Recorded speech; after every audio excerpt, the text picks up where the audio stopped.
can't believe Olivia's gone. I never got to meet her hot mom.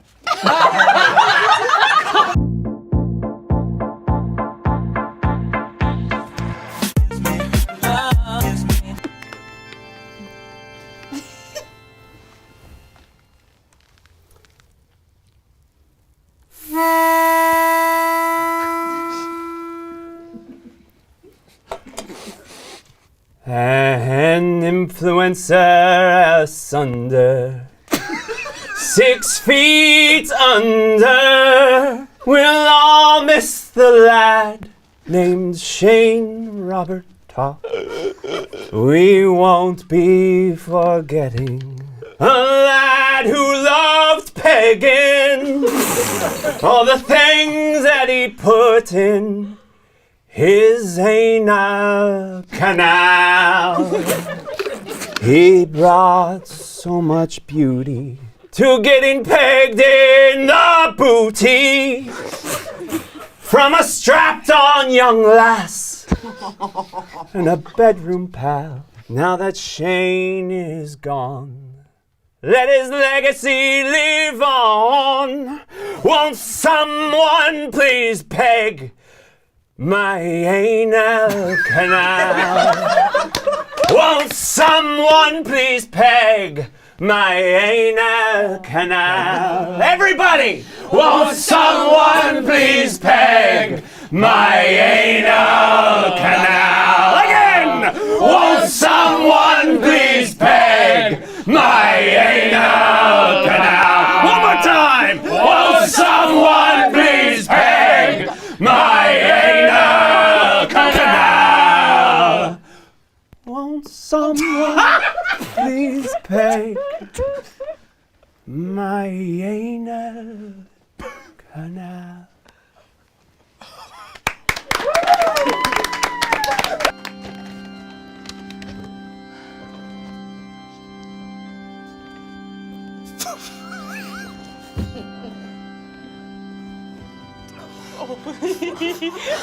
I've been searching for you. Can't believe I didn't catch you in time. I hope that you are rotting in hell. Because I've been through hell trying to find you. Can I smoke in here? No. No, sure. No. Yes or no? No.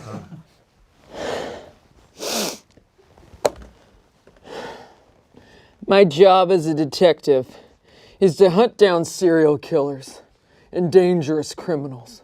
You were my hardest case. Because this one got personal. You ripped an explosive burp in my face at a Dutch Brothers in Sacramento in 2008. And you walked away like it was nothing. Like I was nothing. I refuse to believe that an internet micro-celebrity, Courtney Miller, would so callously burp in somebody's face. I haven't slept in 13 years because of you. I lost my gun and badge because of you. This is extra. I was doing my job. I was doing my job! I saw you walk into a Sephora to buy makeup to put on the corner of your little eyes that you do. So I followed you in to Sephora without a warrant. The owner came back and shot at me and my partner.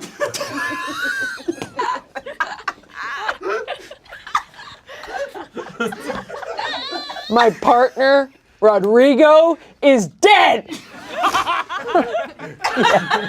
Yeah, that's pretty funny, isn't it? Hilarious! You know what's crazy that I found out? You didn't even buy anything.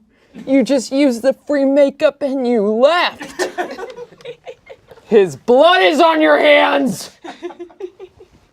I'm also super divorced because of you. My husband said, "She's so beautiful. Leave that poor girl alone." And I said, "Eat my ass!" For once! For once! You don't know what it's like to not be touched.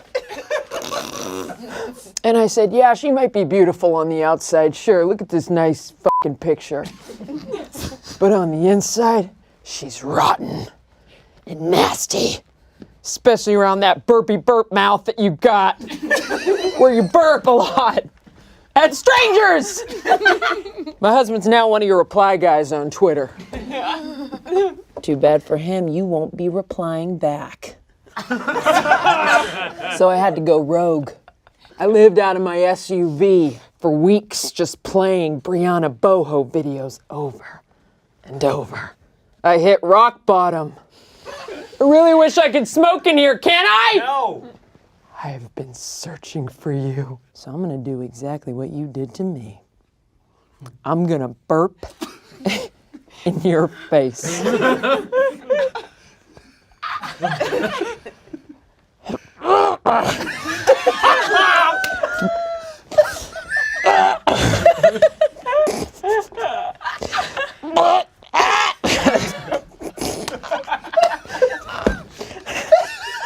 Do it! Just do it!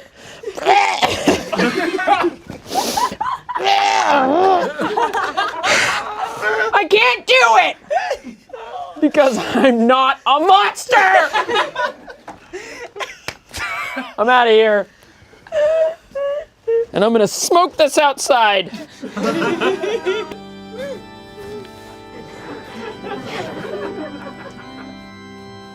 Hello, everyone. I know today's kind of a strange day. I think we all knew it would come, but not this soon. I mean, let's be honest, if we were betting, we all thought we'd be here for Keith first.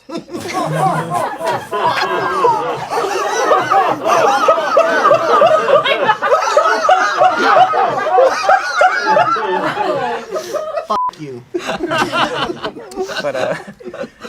But in the end, no, we're here for Olivia, someone who's actually surprisingly healthy. She liked juices and shit. Really surprising, honestly, that she didn't die in a car accident, but it's not why we're here to talk. Olivia was very spiritual. She's actually someone that I think is like a very honest person, and she's very pure of heart. So in that vein, I'd like for us all to take part in a quick purity ritual, just to make sure that she will pass on. So I've just got a couple items here I'd like to share. So this right here is a crystal for protection. In this crystal is the memory of the time that Olivia was in a hallway and I was walking with Keith. And I thought it'd be really funny if I just took the pencil out of my pocket and just threw it down the hall, see how far I could throw it. And the pencil so perfectly hit the ceiling and then bounced off at the right angle to hit Olivia at the top of the head. She had no idea who threw it, why, where it came from. She just turned around and she was so upset. She almost tears in her eyes. She said, "Ow! Why would you throw that? That could have hit me in the eye." She was mad, and Keith and I laughed. We laughed so hard, Olivia then got mad at Keith for laughing, which helped me not have any blame. So in this crystal is that day that we laughed, Olivia, so thank you. Okay. This next crystal is for patience. Now this crystal is imbued with the memory of the time that Keith and I were having a very personal debate about whether we believed Rihanna or Beyonce was truly the best. Now, in this conversation, Keith and I agreed that while Rihanna was in fact dope, Beyonce just happened to be that much better. Olivia couldn't handle that. Olivia, who was minding her own goddamn business, decided it was just too much, and she exploded at us that Rihanna was in fact the better artist. Here is the patience that you show Keith and I every day when you deal with our bullshit until you can't any longer. So just protect you. Finally, this final crystal right here. This is just Himalayan salt to help the humidity. The dead body. So. Yeah. There we go. Now, as you can see, decorated about here is a lot of Olivia's unfinished snacks and beverages that we find littered about. So if you can all take the single fruit snack I gave you. Now, all together in memory, I'd like us all to take the smallest possible nibble of this fruit snack we can.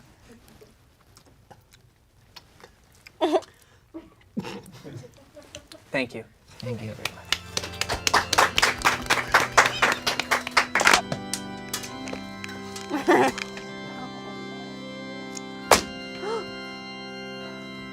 Can't believe he's dead. Actually, I can. I'm sure the U.S. government had nothing to do with it.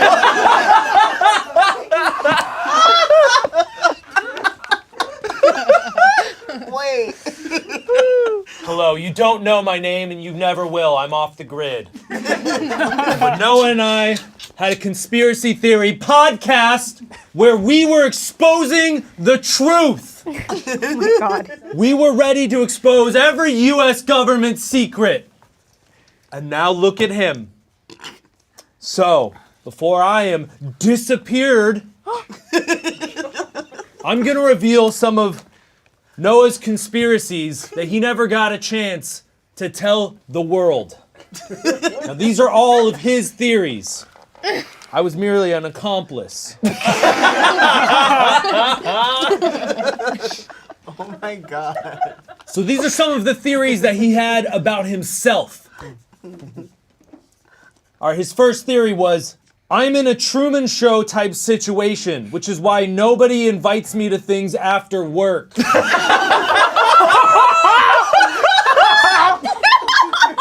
In 2018, the government orchestrated me sharding on a date. It was no accident! The government is pumping chemicals into my tap water to prevent me from going through puberty entirely. But he didn't stop there. He also had a lot of conspiracy theories about you. Oh my God. Sitting there in the crowd. Courtney died 5 years ago and was replaced by one of her 15 identical sisters. You can tell because this one is trying way too hard.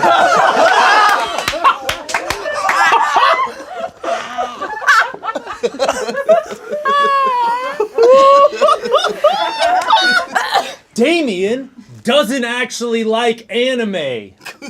He's part of a government project trying to reduce the population by creating the most unfuckable person.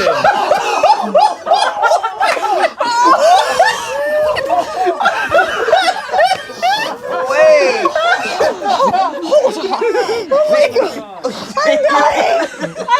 I'm dead. This is so crazy. Oh, don't think you're out of the woods. Because he theorized that Olivia hires people off the dark web to crash into Noah so he'll get in more car accidents so she won't be considered the worst driver at Smosh.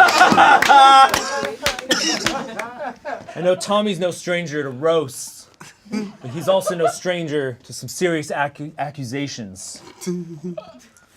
Tommy is a sleeper agent, but he hasn't been activated because his trigger word is, we're adding you to the Smosh main cast.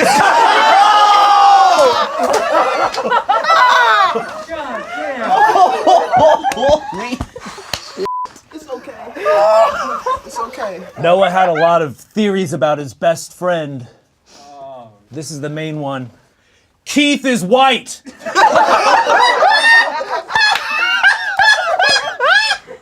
We don't know. We don't know. Look it up. That's all I'm saying. Do your research. Do your own research. Yeah, you're not getting out of this one. Shayne. That's your real name. The moon landing is fake because they filmed it on Shayne's forehead.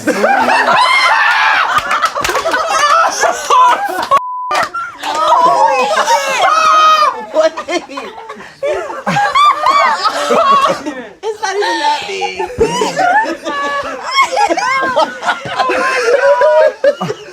So, I'm gonna do Noah the courtesy that he would do me if I were to die. Oh my God. And that is, take the government's brain chip out of his head. No!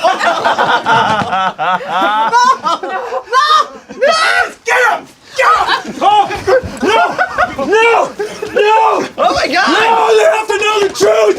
They have to know you won't take me alive! No! Wait! There's one more thing that the government doesn't want you to know about. It's that Smosh is having a live ticketed event June 30th. It's a live stream show. And it will be the best show you'll ever see. Everyone's gonna get drunk. It's gonna be amazing. The link is on the screen right now, or you can click the link down below. Oh no! Oh no! But it's gonna be a great live show. Oh wow! Sorry, excuse me. Hello, everyone.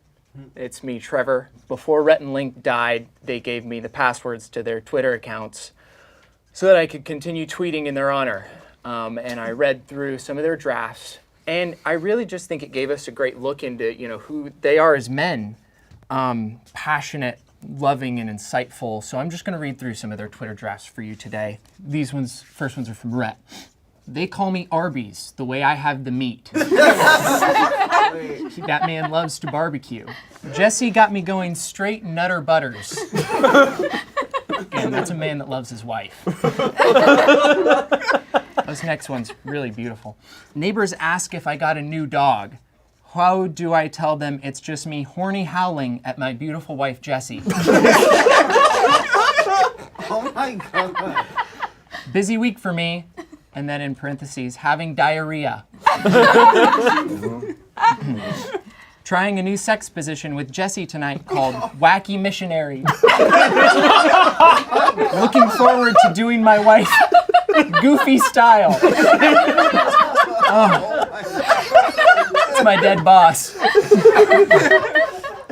I am in the middle of shooting Good Mythical More, about to take the wackiest thumbnail, and my braless wife brings me a plate of cookie-flavored nachos, not asked for, as I answer the age-old question.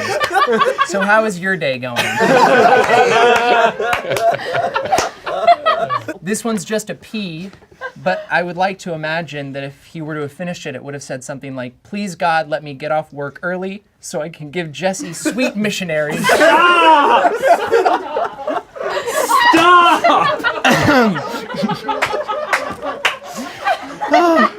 Another banger. What a great from Mythical Kitchen.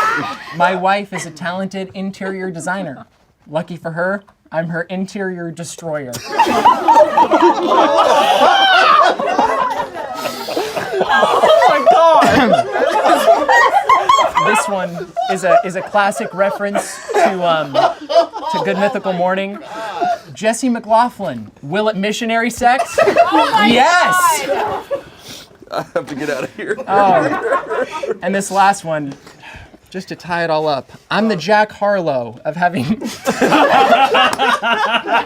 missionary sex with my wife. To move on to Link, he didn't tweet as much as Rhett did, so he had a lot of drafts. So I'm just gonna go through some of the highlights. They really put their whole Jamba Juicy into this smoothie. Excited to bust it down sexual style on Good Mythical Evening tonight. Goated with the sauce, perhaps. Just went dicko mode on a ham sandwich. Nice ham. Just made a core memory of giving Trevor a swirly. It's my first day. Great. I did not the peanut butter. Okay. It's weird that you have to defend that. If Josh tries to feed me bull pee-pee one more time, I'm going to feed him his own pee-pee. However, being the sick freak he is, he's probably down. Okay, I did the peanut butter. It's a good one. Just watched a Smosh Try Not to Laugh video. Didn't have to try at all. Dang. And then this last one. To everyone directing hateful comments towards Mythical Crew on Twitter, we kindly ask you to refrain from attacking them on their personal accounts. I berate them emotionally every day, so I got it covered. So yeah, I mean, that's just a look into, what kind of great men they were, and they'll be missed by someone. Probably their wives, maybe. Thank you, everyone.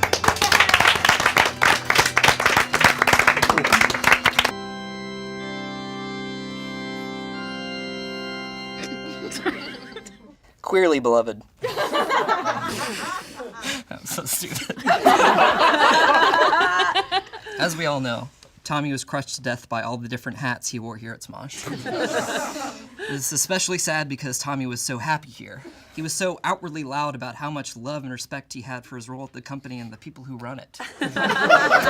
Tommy was all about breaking boundaries. He never wanted to be a stereotype. That's why he never talked about his obsession with RuPaul's Drag Race, or hyperpop, or Wendy Williams, or avoiding carbs, or being on antidepressants, or hating other gay people, or wearing jackets even when it made him sweat, or having a boyfriend that looked and dressed exactly like him. He wasn't a top, and he wasn't a bottom. He was annoying.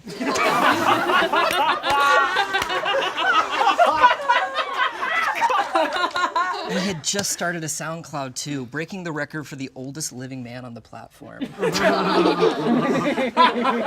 I mean, what can we say about his music? It was so perfect for those opportunities when you needed the cheapest sounding music possible. Tommy's music had more instruments than a middle school marching band that wasn't allowed to turn people away. Those childbearing hips of his gave birth to such incredible music.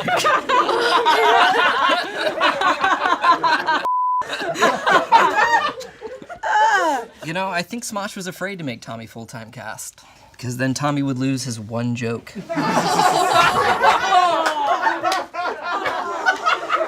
But don't be sad. Ghost Tommy is in great company with Kiana, who ghost wrote 50% of this funeral. Well, in loving memory of Tommy, I guess I'll be gay now. Yeah! Wow. Slay the boots down, house, mama, work. Charlie XCX, snatch my wig. Oh my god!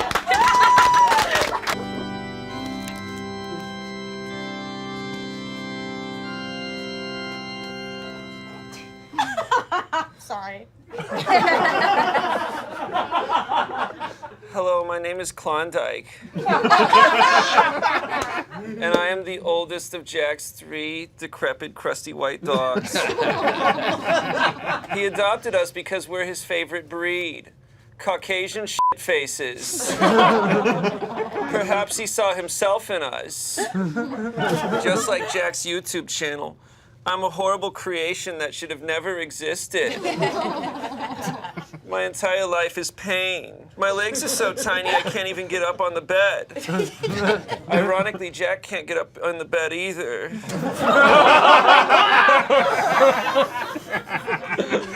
I think he named us all after ice cream because I'm cold all the time due to my tiny little heart barely pumping the blood through my body properly. I hate Jack so much. I would have rather been adopted by Shayne Dawson. No matter how much I hated him, there was no escape. I had to stay in his domain because if I went outside, I would definitely get devoured. Since everything in this world wants to eat me, I am the perfect prey. One time, Jack took me to the dog park, and it was like when they bring a fajita plate out at Chili's.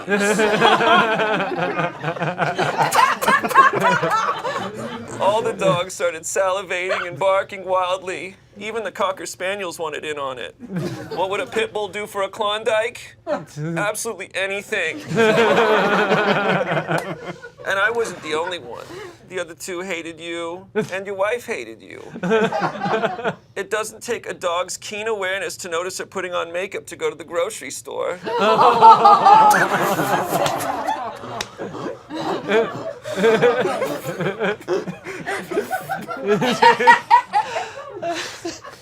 Anyways, I thought I would talk about some of Jack's favorite tricks that I could do. When Jack says sit, I would just allow myself to finally buckle under my own weight. And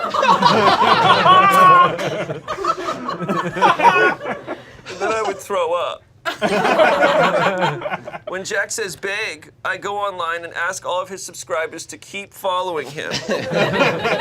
Even though everything he does is something they've already seen. And when Jack says roll over, I wait till I'm in the passenger seat of the car and try to overturn the vehicle. I never succeeded. And when Jack says play dead, I don't have to do anything. And I throw up. I wish it was me that was dead, because yesterday I asked you to put me down. Deal with that. That's all.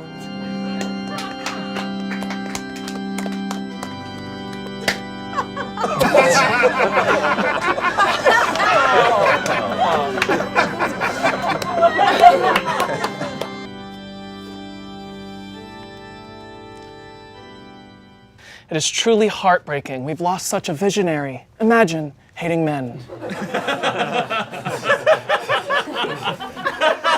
Drew Alfonso unfortunately passed away. Unfortunately passed away because she had nothing left to live for, as she single-handedly murdered every dumbass man who wasn't allowed to cry as a kid. Drew is not without sin. She will never be forgiven for appropriating white man culture by starting a podcast. And worst of all, she was a Disney adult. I'm here today to read the Boots the House Down kitty cat. I wanted to establish that I'm gay up top before her fans slit my throat. Drew gives Angela her unhinged laugh, so Angela can complete her transformation into Donnie from the Wild Thornberrys. If you don't know who that is, he's a feral child who goes... Drew also gives Angela her chunky nails so Angela can claw her way to the top of the smosh new cast. Drew asks Shayne to return to Afualo Labs. As scientists, they're still wondering how there can be an unproblematic white guy. The current hypothesis is it's because he has no personality. Drew gives Tommy her giant eyelashes. She hopes they will shade his eyes from the blinding light bouncing off Shayne's forehead. Drew gives Amanda her agent. They needed someone to fill the type of if a tree was in Mean Girls.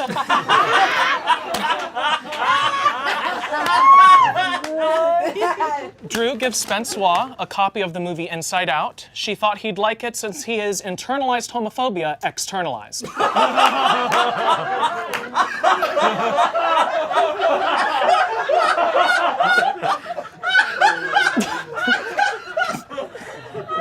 Holy shit, that was a good one. Oh my god. Drew also gives Spence Waugh her TikTok stitches so he can finally connect with a man.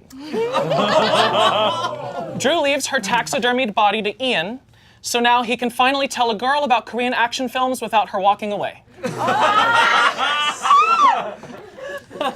And Drew gives Smosh 10 seconds to go into our archive to delete all the videos that objectify women. Wait, I'm getting word that all of our videos over 1 million views are no longer available. Drew's final wishes are that her TikToks are shown in elementary schools around the world so that young boys will grow up to be good men. And so young girls will grow up to look like a yassified organic egg. In memory of Drew, I will now spit on a collage of Joe Rogan, Ben Shapiro, and Andrew Tate. Period. Shut the f*** up! May she rest in peace.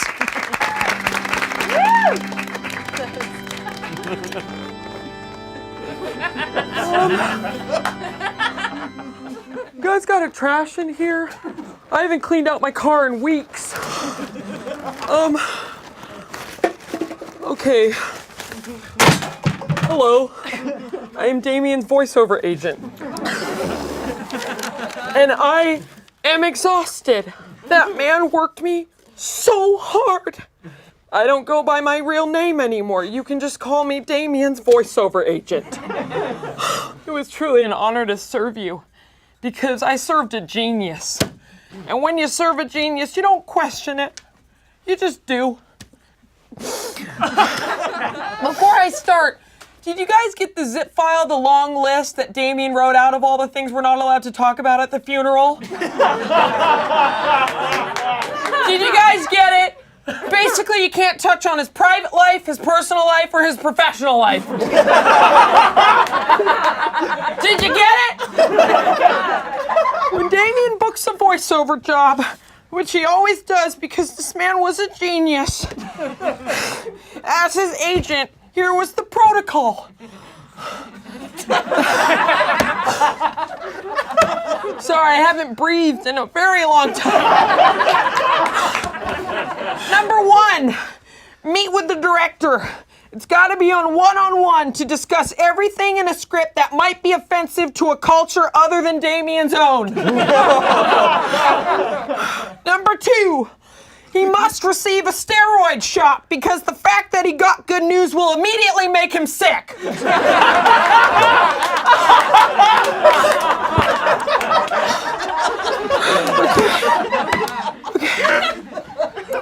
Number 3, outfit. You know how hard it was to get pants to make him look like he was in Assassin's Creed? The only tailor that does it lives in the Siberian desert. And let me tell you, I don't do well on camels. Oh my God. Number 4, dye job time. His hair must match his mood, and I don't know which mood I'm gonna get. So sometimes I'm talking blue, I'm talking purple, I'm talking blue, I'm talking blurple. I don't care. It's blue or purple, or it could be both. He's gotta look his best at a job that only features his voice.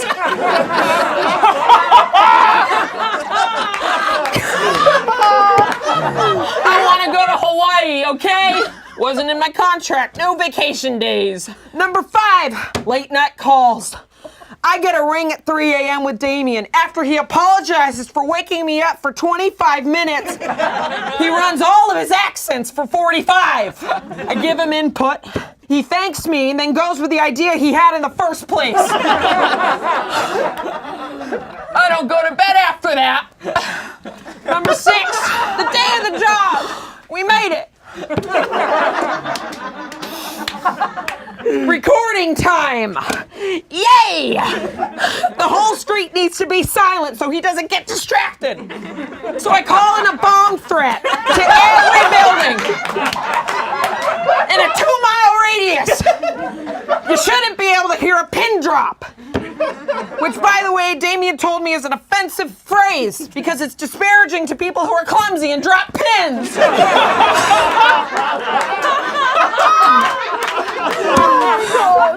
I had no idea. I've been saying that since I was a kid. Number 7, the job is done. Finito. Champagne. Cheers. And the late night calls resume. I repeatedly say, Damien, you did a great job. I'm so proud of you. And he never believes me. But I'm grateful because if he did, I wouldn't have a job. This man got me my first house. I don't have my wife anymore, but that's fine. But you know what? All this work I put in just for him to be dead here. Well, actually, he's not going to be resting here. Per Damien's wishes, I worked my ass off to get him buried as the only white person in a Japanese cemetery.